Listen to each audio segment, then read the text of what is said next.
বিরতির পর স্বাগত। উত্তাল বঙ্গোপসাগর, ইতিমধ্যেই খবর ফের সমুদ্রে তলিয়ে গেছে 4 মৎস্যজীবী। মৎস্যজীবীদের খোঁজে তল্লাশি শুরু করেছে ভারতীয় নৌসেনা। গভীর সমুদ্রে ইলিশ ধরতে গিয়েই উল্টে যায় ছোট নৌকা, তাতেই বাধে বিপত্তি। ইতিমধ্যেই সুন্দরবন সহ বিভিন্ন জায়গায় ইলিশ উৎসব চলছে, তাই বহু বিশেষ পর্যটকরা ইতিমধ্যেই সুন্দরবনমুখী হচ্ছে।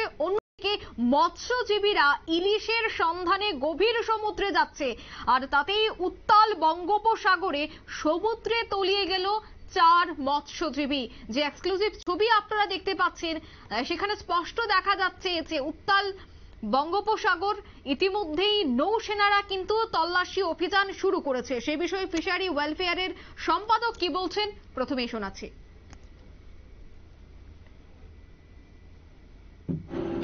গতকাল প্রায় ভোর 5টার সময় ঝড়খালির একটা ট্রলার এফবি মা অষ্টমী, ওরা ওখানে মাছ ধরছিল জাল ফেলে। সেই সময় হঠাৎ করে একটা ঝড়ো হাওয়া বইতে শুরু করে এবং সঙ্গে সঙ্গে প্রচন্ড সমুদ্র উত্তালও হয়।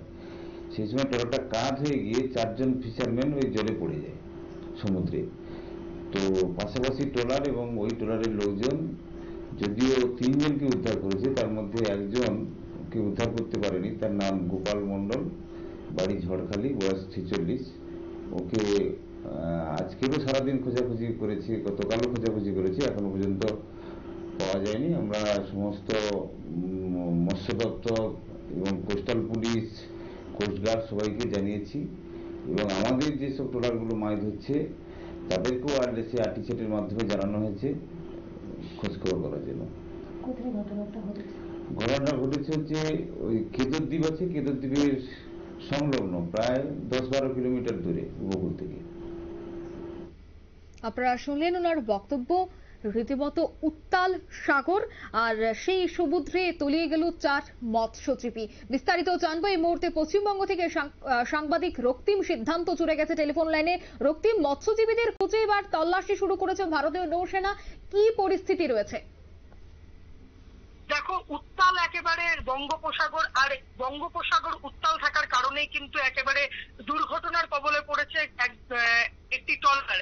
আর এই ট্রলারে থাকা 4জন মৎস্যজীবী কার্যত সমুদ্রে পড়ে যায় এবং যার ফলে কিন্তু একেবারে একজন মৎস্যজীবী কার্যত নিখোঁজ।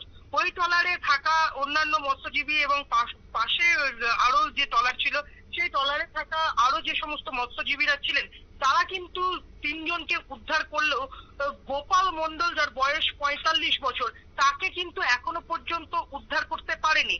যার জেরে কার্যত এখনো পর্যন্ত উৎকণ্ঠায় রয়েছে গোপাল মণ্ডলের পরিবার সহ মৎস্যজীবীদের একাংশ।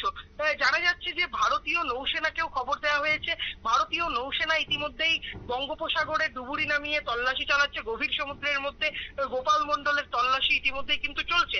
তবে যে ঘটনাটা আমরা জানতে পাচ্ছি, ইলিশ মাছ, অর্থাৎ যে বাঙালির প্রিয় ইলিশ মাছ, সেই ইলিশ মাছ ধরতেই গিয়েছিল সুন্দরবনের যে সমস্ত মৎস্যজীবীরা। সেই মৎস্যজীবীরা ইলিশ মাছ ধরতে যাওয়ার সময়ই কার্যত সুন্দরবনের কেদো দ্বীপের কাছে এমবি মা অষ্টমী নামের একটি ট্রলার, সেখানেই সেই ট্রলার থেকে কার্যত 4 জন মৎস্যজীবী গভীর সমুদ্রে তলিয়ে যায় উত্তাল বঙ্গোপসাগর থাকার কারণে। এবং তারপরেই কার্যত 3 জনকে উদ্ধার করা সম্ভব হলেও একজনকে উদ্ধার করা সম্ভব হয়নি। ইতিমধ্যেই নৌসেনার পক্ষ থেকে তাকে কার্যত উদ্ধার করার চেষ্টা চালিয়ে যাচ্ছে এবং এই ঘটনার পর থেকে প্রশাসনও উদ্বিগ্নে রয়েছে এবং প্রশাসনও চেষ্টা চালাচ্ছে। একদমই। রক্তিম, যেহেতু এই মুহূর্তে ইলিশ উৎসব চলছে, তাই ইলিশ উৎসবকে কেন্দ্র করে বহু মানুষ সুন্দরবনমুখী হচ্ছে। অন্যদিকে সাগর রীতিমতো উত্তাল, তাই এই মুহূর্তে পর্যটকদের আসা যাওয়ার ক্ষেত্রে কি কোনো ধরনের নিষেধাজ্ঞা জারি করা হয়েছে? দেখো, সাগর উত্তাল থাকা সত্ত্বেও ইলিশ উৎসব চলছে সুন্দরবনে। এখন কিন্তু সুন্দরবনে পর্যটকদের যাওয়া আসার ক্ষেত্রে সেরকম ধরনের কোনো নিষেধাজ্ঞা জারি করা হয়নি, কারণ সুন্দরবনে যে সমস্ত পর্যটকরা যায় সেই সমস্ত পর্যটকরা কার্যত নদী বা খাড়ির মধ্যে দিয়ে তারা ভ্রমণ করে এবং সেই নদী বা খাড়ি সমুদ্র থেকে প্রায় অনেকটাই দূরে থাকার কারণে তাদের উপর কিন্তু নিষেধাজ্ঞা এখনো পর্যন্ত প্রশাসনের পক্ষ থেকে কোনো নিষেধাজ্ঞা জারি করা হয়নি।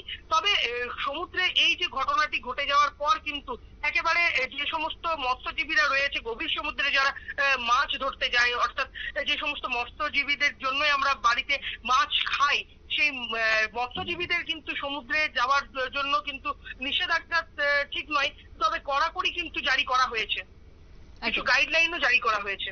একদমই ধন্যবাদ রক্তিম। অর্থাৎ মৎস্যজীবীদের জন্য এই মুহূর্তে বার্তা থাকছে, তারা যেন মধ্য সমুদ্রে না যায় তার জন্য এবার কড়া বার্তা দিয়ে দেওয়া হয়েছে। অন্যদিকে পর্যটকদের আসা যাওয়ার ক্ষেত্রে কোনো ধরনের নিষেধাজ্ঞা এখনো পর্যন্ত দেয়নি প্রশাসন, তাই জানা গেছে। নিয়ে নিচ্ছে ছোট্ট একটি বিজ্ঞাপন বিরতি, সঙ্গে থাকুন।